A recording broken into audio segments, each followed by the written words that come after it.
ภาษาลาวหมักละมุดโอ้เอาน้องบ่ได้กินมาเกือบ10 กว่าปีได้ไปน้องเลยเพราะว่าจังได๋กินตั้งแต่น้อยๆเนาะแล้วก็บัดนี้ใหญ่ขึ้นมาก็บ่ได้อยู่บ้านบ่ได้ค่อยได้กินเพิ่นก็เนาะป้าแต่เด็กน้อยเพิ่นพากันเล่นบ่ได้ไปโรงเรียนบ่ร้อยโรงเรียนก็อยู่ภาคเบื้องนั่นภาคพุ่นเลยโรงเรียนเขาทำเบื้องสางคนอยู่โอ้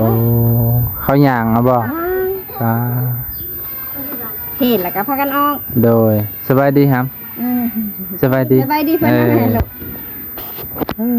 แต่แพงร้านหน่อยมันมีแม่ดอกแม่ตายปะแน่นี่จะพอกำผ่าบ่เอากำผ่าพอมีแม่บ่มีกำผ่าแม่แต่ยังน้อยสนิทเอาเพิ่นมารับซื้อยังน่ะเอากันเลยมาเห่าบดบาทเลยเพิ่นน่ะไปหนีก่อนแล้วนั่นเป็นโรงเรียนนั่นใช่โอ้อย่างไปเบิ่งเนาะ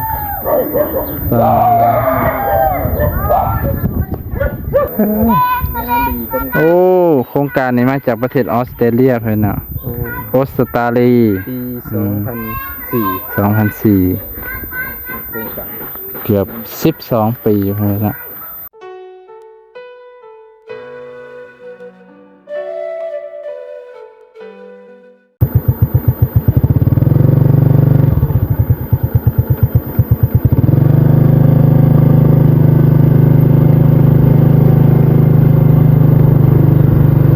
สบายดีพี่น้องวัดสุโขสุคนพามาเบิ่งหมู่บ้านลึกลับกลางทงไห่ทงนาหมู่บ้านนี่บ่ได้หลายหลังคาพี่น้อง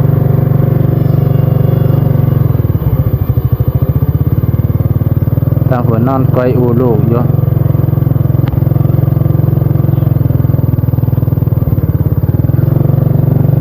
เราบางเพิ่นกำลังถามอะไรพี่น้องโอ้คักไปหมู่บ้านนี่บ่ได้หลายหลังคาพี่น้องแต่มีไฟฟ้าโอ้มีไฟคนตื่นเต้นกันเบิดหมู่บ้านพี่น้อง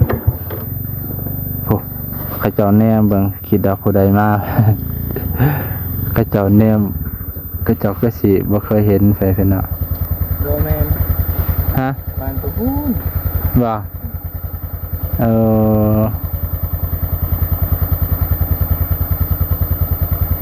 จอดฝุ่นกันปะไปถ่ายหมู่บ้านนี้ก่อนครับ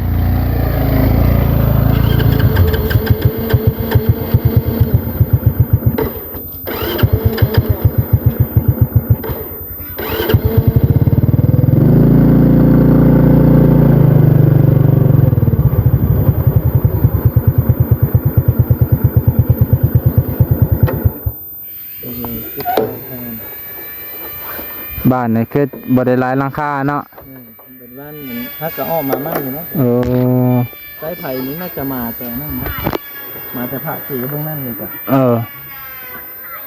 อ้ไปสินะบ่ได้หลายหลังคาเด้นี่โอ้มีหมากลมมุดพร้อมให้สินะหมากน้ำนมภาษาไทยว่ะภาษาลาวหมากลมมุดโอ้เอาน้องบ่ได้กินมาเกือบ10 กว่าปีได้ไปน้องเลยเพราะว่าจังได๋กินตั้งแต่น้อยๆเนาะแล้วก็บัดนี้ใหญ่ขึ้นมาก็บ่ได้อยู่บ้านบ่ได้ค่อยได้กินเพิ่นน่ะป้าตัวเต็มต้นเลยต้นนี้อันนี้เป็นของหวานของเขตนอกชนบทได้ไปน้องเขตชนบทนี่สิได้กินแต่แบบนี้แหละของหวานส่วนนี้ก็มะขามต่อจากนี้ก็จะเป็นหมากละมุดไปพี่น้องนี่เต็มเลยพี่น้องเต็มต้นไปเบิ่งบรรยากาศบ้านเป็นซานบ้านซองบ้านนี่คือบ่มีคนหลายพี่น้องบ่ได้หลายหลังคาเด้อพี่น้องเพิ่นอยู่คือสิออกมาอยู่นะตามเบิ่งเนาะมีแต่หลังใหญ่ๆฟ้า โอ้ยให้พี่น้องคักเลยบ้านนี่พุ่นทั้งหมู่ก็แนมสุดแล้วสบายดีเอ้ยเฮ็ดหยังอยู่ ป้อนข้าวลูก ปอนโลกเขาปอนเขาโลกกินข้าวแล้วบ่อันนี้เขาเอิ้นบ้านหยังเอ่ย บ้านกุตภาน กุตภานบ่ บ้านบุญสังทาม เก่าหรือใหม่นี่กุตภานใหม่บ่ กับบ้านเดียวแล้วก็พาเบิ่งนานๆก็ได้พ่อใหญ่เอามาอยู่พี่ ป้าแต่เด็กน้อยเพิ่นพากันเล่นบ่ได้ไปโรงเรียนบ่ร้อยโรงเรียนก็อยู่ภาคเบื้องนั่น ฝากพุ่นเลยโรงเรียน เขาทำเบื้องสางคนอยู่ เขาย่างเอาบ่เห็นแล้วก็พากันออก โดยสบายดีครับสบายดี สบายดีเพิ่นนั่นแหละลูก แต่แพงร้านน้อย บ่มีแม่ดอกแม่ตายปะ แน่ ค่ะนี่จะพอก ำผ่าบ่กำผ่าพอ พอมีแม่บ่มี กำผ่าแม่แต่ยังน้อยสมี เพิ่นมารับซื้อหยังน่ะขายมันขายมะขามเนาะกินว่าลูกกินว่า จากลัง แม่นั่นมาค่ะ เข้าก็คือ สินหมู จากลังค่าเฮือนบ้านเนาะฮอดบ่ซาว ชาวป้าย ซาว ไม่ให้มาขาม นี่ร้านน้อยก็อยากกินน้ำเนาะงานกินน้ำน้องแล้วล่ะวะบ่เคยมาจักเทื่อพี่น้อง มาพี่ซัก ฮะก็บ่ไกลดอก แต่ว่าก็บ่เคยเข้ามาบ่เคยเห็นบ้านนี่จักเทื่อ มันแบบมันเป็นบาทชงลีก บาทชงลีกแล้ว มีก็เลยเนาะ มีผู้ใดฮู้ทางแน่ อันจุดๆจังยังตำเข้าอยู่บ่ บ่เดี๋ยวนี้เขาบ่ได้ตั้ง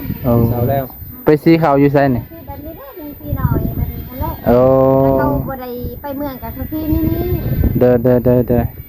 มา เพราะว่าเห็นอันตำเข้าเจ้าของ อันนั้นเวลาจะกินข้าวกำข้าวแล้วก็ตั้มนะ โอ้ย ก็มันมีพวกนี้ ดุหาฟืนเลยพี่น้องโอ้มีพวก แต่ละหลังคาไม่ติดฟืนเด้อพี่น้องคนฟืน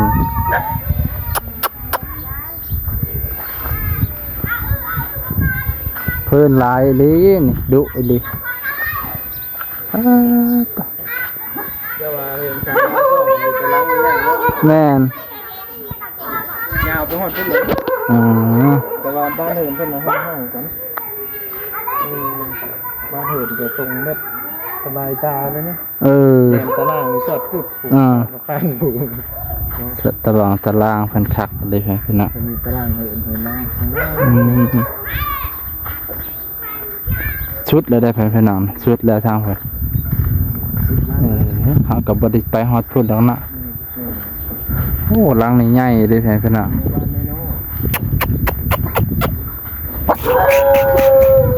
มาเฮาเป็นสายเลยพี่น้อง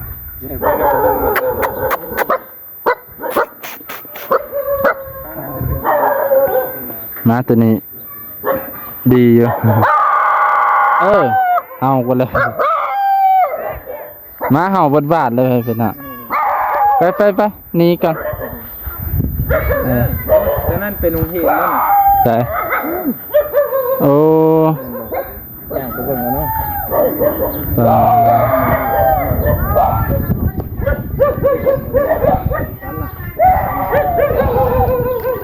มาเห่าใช่ไหม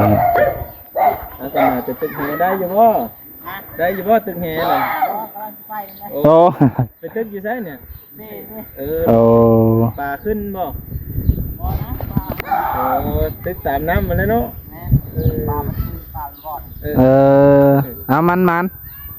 วัยรุ่นหาอยู่หากินเด้อแถวนี้พี่น้องบ่แม่นธรรมดาเด้หาก็เห็นวัยรุ่นหาอยู่หากินปกติในวัยรุ่นเนี่ยบ่อยู่หากินไปลิ้นนะแต่นี่โอ้หาอยู่หากินคักได้แพ้เพิ่นว่าเพิ่นบ่ได้เฮาดอกเพิ่นหิว เพิ่นหิวให้เพิ่นน่ะโอ้มีน้ำมาดานเด้อเพิ่นน่ะมันออกอยู่บ่น้ำนี่ อ๋อ โอ้คือสิเป็นไปนำโครงการนั่นนี่เนาะ แม่นๆน้ำผมก่อน เอาแบบ ครับก็เลย อืม อืม คิดเห็นสมัยข่อยน้อยๆแบบนี้แล้วไปทางเลยเด้นี่ ถูกเขาจุอันเข้ามา เออ โอ้นึกว่าไปวัดดอก งานดีก็ โอ้โครงการนี้มาจากประเทศออสเตรเลียเพิ่นน่ะ โอ้ ออสตาลี ปี2004 2004 โครงการ เกือบ12 ปีเพิ่นน่ะโอ้ศาลาอิหยังอันนั้นศาลาธรรมเป็นวัดเนาะแม่นว่าวัด คงท โอ้ ำเดาไปชื่อเด้ เนาะ ชื่อติดกัน เข้าอันโอ้เราเข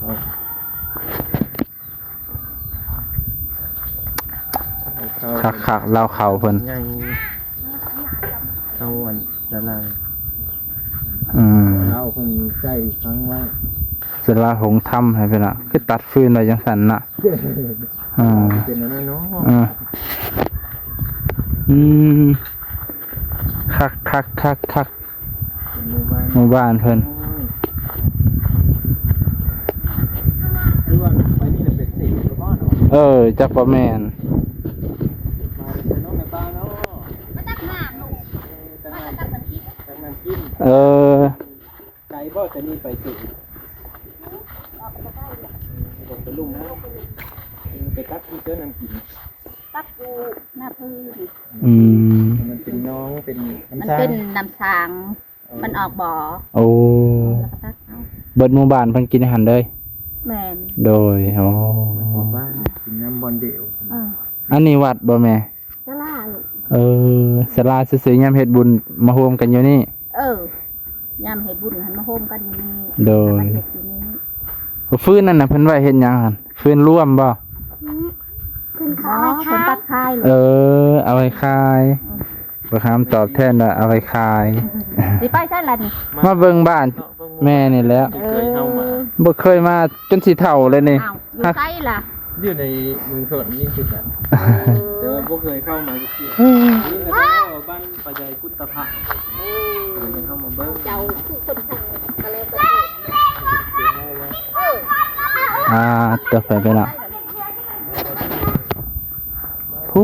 นไปละเป็นศาลาหงส์ธรรมใบยามมีงานแล้วเพิ่นก็ได้มาร่วมโตกันอยู่นี้มารวมโอ้ อันเช่นว่ามันบ่ไกลแต่ว่าสิพากันไปเบิ้งกัน ใกล้ๆอย่างนั้นลงทุนละ เพราะว่าเห็นมันพวกวัยรุ่นเพิ่นสิจะตึ้งแฮแบบกัน กะสิซ้ำนี่แหละพี่น้องหมู่บ้านเพิ่นบ่ได้ใหญ่ก็ดีแนมกันสอดหากันคักดีโล่งสะอาดพี่น้องนี่บรรยากาศเขตศอกเคินน่ะหมู่บ้านศอกลีกแน่เพราะว่ามันอยู่กลางนามันอยู่กลางนาทางนี้แนวอยู่แนวกินเนี่ยหลายพี่น้องเพราะว่ามันมีเซ่พี่น้องมีเซ่หาอยู่หากินได้แทนนี่บ่อึดแนวอยู่แนวกินปาตะ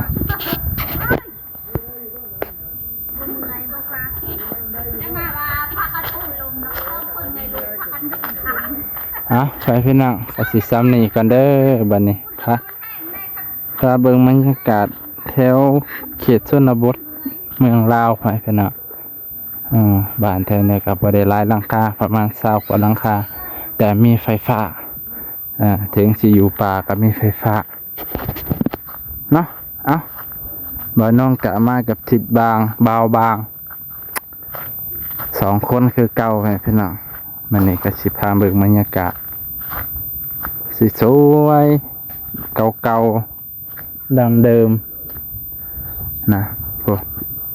ทางออกทางเขาบ่าวน้องสิได้กลับทางนี้แหละพี่น้อง